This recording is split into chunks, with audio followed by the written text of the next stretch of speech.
செம்மணியில் இருக்கக்கூடிய மிந்தின புதைக்குழியலை கண்காணிக்கிறதுக்கு வந்த நிலையிலே கிட்டத்தட்ட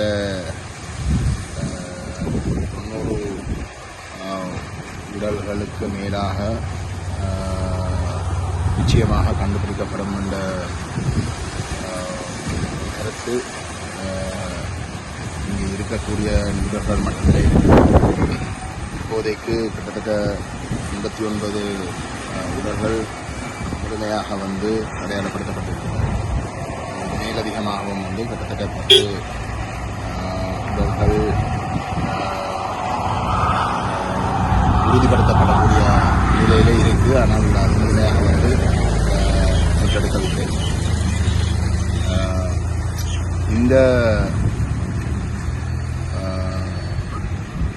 மாஸ் கிரேவ்ஸ் என்ற விடயம் கிட்டத்தட்ட 96-7 ஆண்டுகள் காலப்பகுதியில் இருந்து மூடி மறைக்கப்பட்ட ஒரு விடயம். அப்பொழுது செம்மணியிலே புதைக்குழியல் என்று சொல்லி 15 உடல்கள் மட்டும் கண்டுபிடிக்கப்பட்டு அண்டையான் சந்திரிகா அரசாங்கம் விசேஷமாக லக்ஷ்மண் கதிர்காமரை கொண்டு இந்த குற்றவாளி கிருஷாந்தி குமாரசுவாமியின் கொலை வழக்கிட குற்றவாளியாக நிரூபிக்கப்பட்ட ராஜபக்ச எரிச்சல் அரசாங்கம் மீது பழிவாங்கிறது சொன்ன ஒரு பொய் என்ற கோணத்தில் உலகத்தையே நம்ப வச்ச ஒரு நிலைமை தான் அந்த காலத்திலிருந்து இன்றைய வரைக்கும்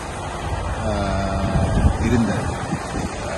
இன்றைக்கு போர் நடைபெற்ற கடைசி காலப்பகுதியிலே நடைபெற்ற இனாளிப்பையும் கூட மூடி மறைச்சு ஒரு உள்ளக விசாரணை என்ற பெயரிலே படிப்படியாக அதை குறைத்து அதையும் வெறுமனே ஒரு உண்மையும் ட்ரூத் அண்ட் ரெக்கன்சிலியேஷன் உண்மையும் நல்லிணக்க ஆணைக்குழுவோடு எந்த விதமான குற்றவியல் விசாரணைகளும் நடத்தாமல் மூடி மறைக்கிறதுக்கு தான் மாறி வந்த ஒவ்வொரு அரசாங்கம் தெரிஞ்சு கொண்டிருந்தது.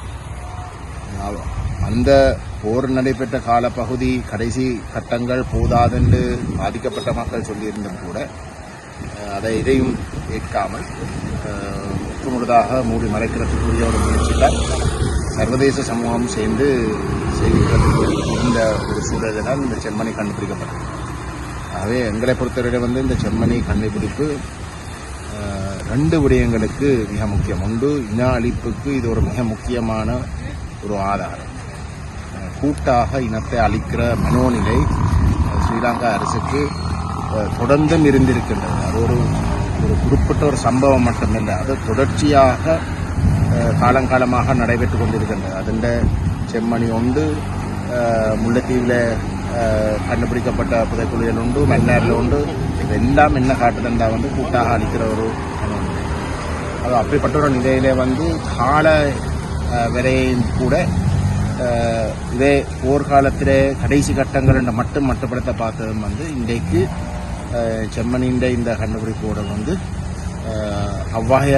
அவ்வகையாக மட்டுப்படுத்துகிற பொருத்தமில்லை, ஒரு நீதிக்குரிய ஒரு செயலாக இருக்க முடியாதென்ற ஒரு விடயத்தை இன்றைக்கு நிரூபிச்சிருக்கின்றது. ஆகவே அனைத்து கோணங்களில் நாங்கள் பார்க்கின்ற பொழுது தமிழருடைய இனப்படுகொலைக்குரிய ஆதாரங்களை தேடுகின்ற இந்த போராட்டத்தை நாங்கள் அவதானிக்கின்ற பொழுது செம்மணி ஒரு திருப்புமுனை என்று தான் சொல்லணும்.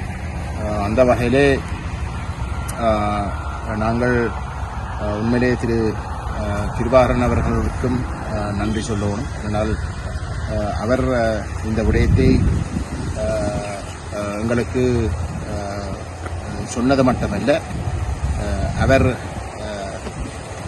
அரியாலை பகுதியை சார்ந்தவர் என்ற வகையில் அந்த கால பகுதியில் நடைபெற்ற விடயங்களும் கணிசமாக தனிப்பட்ட முறையில் அறிவிருக்கின்ற ஒரு வேறு என்ற வகையில் இது நிச்சயமாக செம்மணியின் ஒரு அங்கம் என்ற விடயத்தை நம்மிடம் அணித்தரமாக சொன்ன இடத்துல தான் அவர் அந்த பொறுப்பை எடுத்து போலீஸுக்கு அந்த முறைப்பாடையும் எனக்கு எத்தனையோ அச்சுறுத்தல் வரக்கூடிய ஒரு நிலையிலையும் அதை கட்டாயம் செய்யணும்னு அடிப்படையில் அவர் செய்துவிட்டது.